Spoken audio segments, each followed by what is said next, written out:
Muy buenos días. Muchas gracias por estar con nosotros una vez más en el estudio de la escuela sabática. Recuerde que en este trimestre estamos estudiando este tema muy importante que lleva por título Viviendo en el día de la expiación. Y durante esta semana hemos estado estudiando ese tema también que se llama Comprendiendo los símbolos que hemos estudiado ya en el pasado.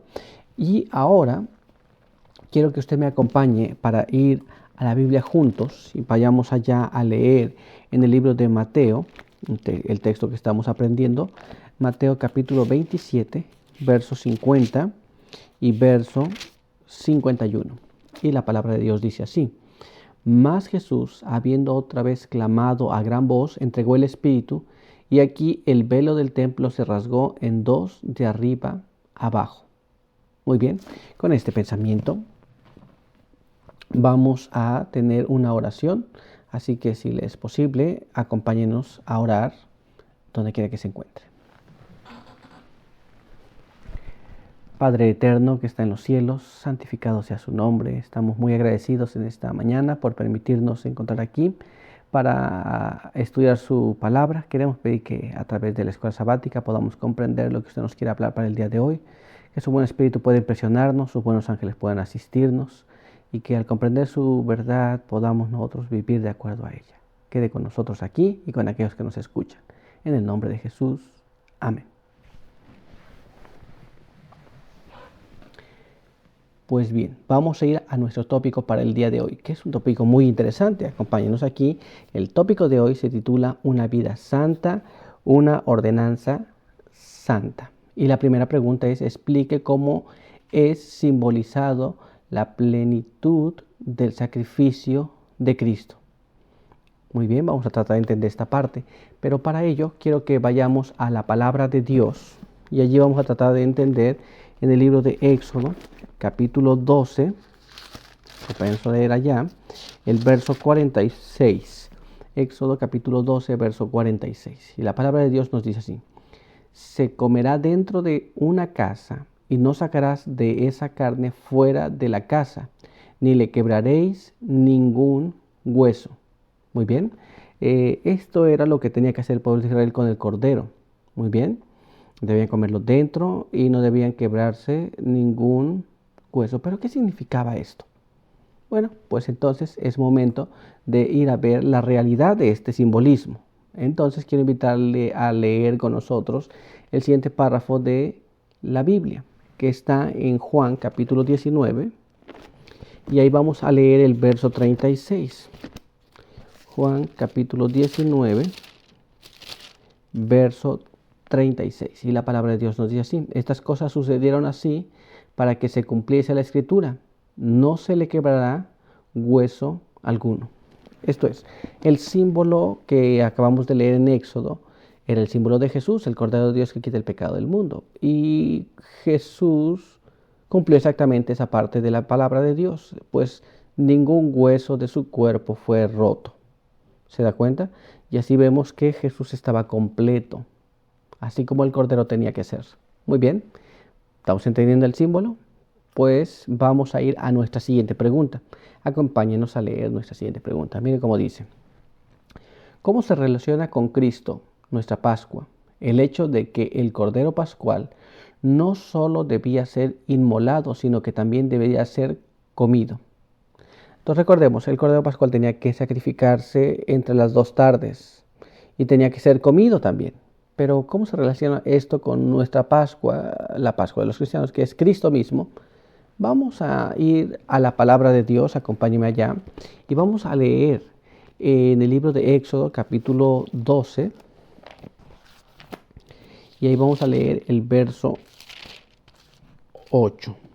Vamos a leerlo allí. Mire cómo dice: en esa misma noche comerán la carne asada al fuego, con pan sin levadura y con hierbas amargas.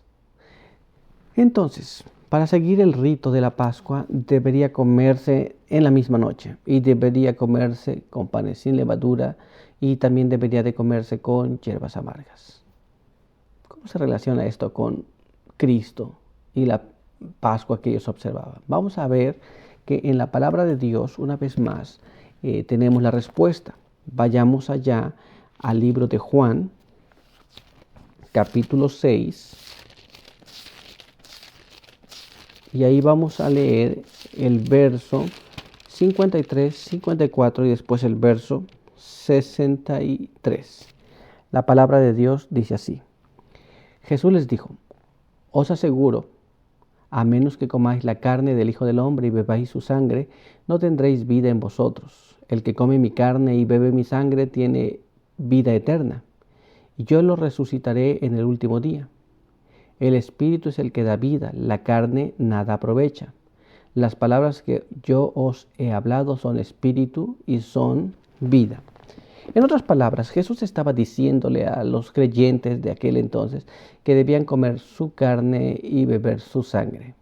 Muy bien, pero ¿qué significa eso? El del Cordero Pascual era sacrificado y después era comido. ¿Qué significa beber y comer el cuerpo y la sangre de Cristo? Y después dice que son sus palabras. Vayamos entonces a la pluma inspirada para profundizar un poco más. Acompáñame a leer el siguiente párrafo. Mire cómo dice: la carne debía comerse. Para alcanzar el perdón de nuestro pecado, no basta que creamos en Cristo. Por medio de su palabra debemos recibir por fe constantemente su fuerza y su alimento espiritual. Los seguidores de Cristo deben participar de su experiencia. Deben recibir y asimilar la palabra de Dios para que se convierta en el poder que impulse su vida y sus acciones. ¿Estamos entendiendo cómo funciona esto? Esto es, nosotros debemos de asimilar las palabras de Cristo. Esto es comerlas para que podamos asemejarnos a Él. Y eso significa comer el Cordero Pascual hoy día. Muy bien, pero el texto no termina allí. Quiero que me acompañen a leer la siguiente parte. Mire cómo dice: mediante el poder de Cristo, deben ser transformados a su imagen y deben reflejar los atributos divinos. Deben comer la carne y beber la sangre del Hijo de Dios, o no habrá vida en ellos. El Espíritu y la obra de Cristo deben convertirse en el Espíritu y la obra de sus discípulos. El Cordero había de comerse con hierbas amargas, como un recordatorio de la amarga servidumbre sufrida en Egipto. Asimismo, cuando nos alimentamos de Cristo debemos hacerlo con corazón contrito por causa de nuestros pecados. Esto es, el cordero se debía comer con las hierbas amargas, con panes sin levadura, y todo esto tenía un simbolismo, muy bien, y hoy hemos leído qué significa cada cosa. Así que estamos entendiendo el simbolismo del cual la Biblia nos venía hablando, en la cual algunos pueden decir, bueno, ustedes no siguen ese simbolismo, pero estamos viendo cómo seguir el simbolismo, pero en la realidad que es en Cristo Jesús. Muy bien, vamos a pasar a nuestra siguiente pregunta. ¿Le parece bien? Vayamos allá. Mire cómo dice nuestra siguiente pregunta. ¿Qué ceremonia específica prefiguraba la Pascua? ¿Y qué ordenanza adicional fue añadida? La Pascua tenía ciertas cosas, pero además de eso fue añadida una ordenanza además de eso. Pero vamos entonces a ir a la palabra de Dios para entender. Acompáñame a leer allá en el libro de Marcos. Vamos a leer Marcos capítulo 14. Y ahí vamos a leer el verso 16, el verso 22 hasta el 25. Sus discípulos fueron a la ciudad, hallaron como él les había dicho, y prepararon la Pascua. Y mientras ellos comían, Jesús tomó un pan y lo bendijo. Lo partió y les dio, diciendo: tomad, esto es mi cuerpo. Luego tomó la copa y habiendo dado gracias, les dio y bebieron de ella todos. Y les dijo: esto es mi sangre del nuevo pacto, que es derramada en favor de muchos. Os aseguro que no beberé más del fruto de la vid hasta aquel día cuando he de beber con vosotros vino nuevo en el reino de Dios. Muy bien, así que estaban celebrando la Pascua. Muy bien, y hasta ahí estamos claros. Pero, ¿qué más? ¿Qué más? Tiene aquí un simbolismo. Muy bien. la Biblia nos dice que Él instituyó allá el pan y el vino y después dijo que no bebería más del vino hasta que lo beba nuevo en el reino de su Padre. Pero vamos a ahondar un poco más en las Escrituras. Acompáñame a leer en el libro de Juan, capítulo 13, y ahí vamos a leer el verso 1 hasta el verso 5. Vamos a leer allí. Antes de la fiesta de la Pascua, sabiendo Jesús que había llegado su hora de pasar de este mundo al Padre, habiendo amado a los suyos que estaban en el mundo, los amó hasta lo sumo. Cuando cenaban, el diablo ya había incitado a Judas, hijo de Simón Iscariote, a que le entregase. Jesús sabía que el Padre había puesto todas las cosas en sus manos, que había salido de Dios y a Dios volvía. Así, se levantó de la cena, se quitó su manto y tomando una toalla, se ciñó con ella. Luego puso agua en una vasija y empezó a lavar los pies de sus discípulos y a secarlos con la toalla con que estaba ceñido. Hasta aquí todo muy bien, ¿cierto? Pero vamos a ir un poco más allá. Vamos a ver lo que la palabra de Dios nos dice más acerca de esto. Vamos a ahondar un poco más. Allí mismo, en el libro de Juan capítulo 13, pero ahora del verso 13 al verso 15, leamos como dice: Vosotros me llamáis Maestro y Señor, y decís bien, porque lo soy. Pues si yo, el Señor y el Maestro, he lavado vuestros pies, vosotros también debéis lavar los pies los unos a los otros. El ejemplo os he dado, para que como yo os he hecho, vosotros también hagáis. Muy bien, la Pascua simbolizaba algo muy importante, pero fueron añadidas ciertas cosas en el momento que Jesús estaba tomando esa Pascua.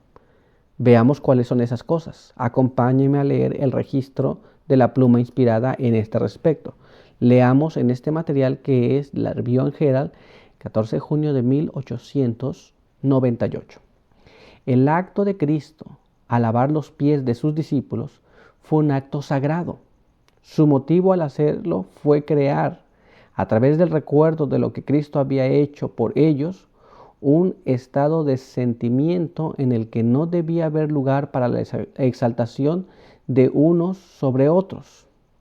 Esta ordenanza debía llevar a cada hermano hacia una comprensión de los sentimientos de su hermano.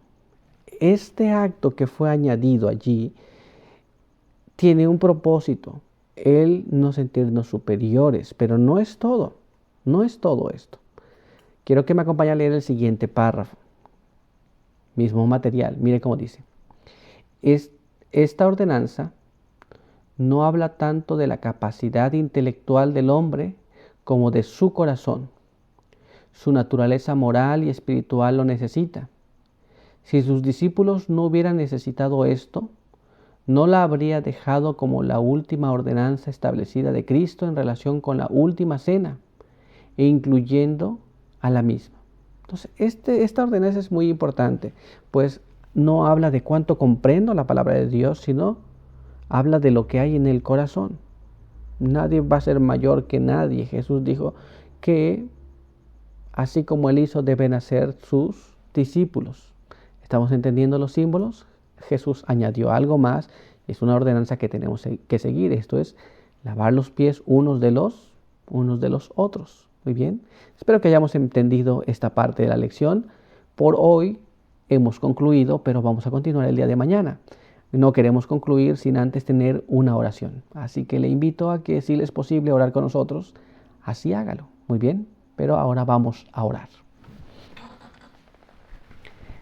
Padre nuestro que está en los cielos, santificado sea su nombre. Estamos muy agradecidos por permitirnos tener esta lección. Queremos pedir su bendición, queremos pedir que nos guarde y que al estudiar estos símbolos podamos comprenderlos. Pedimos una bendición para aquellos que nos escucharon y pedimos que continúe con nosotros. En el nombre de Jesús pedimos todo esto y lo queremos agradecer. Amén. Muy bien, no se olvide que le esperamos el día de mañana para continuar nuestro estudio de la escuela sabática.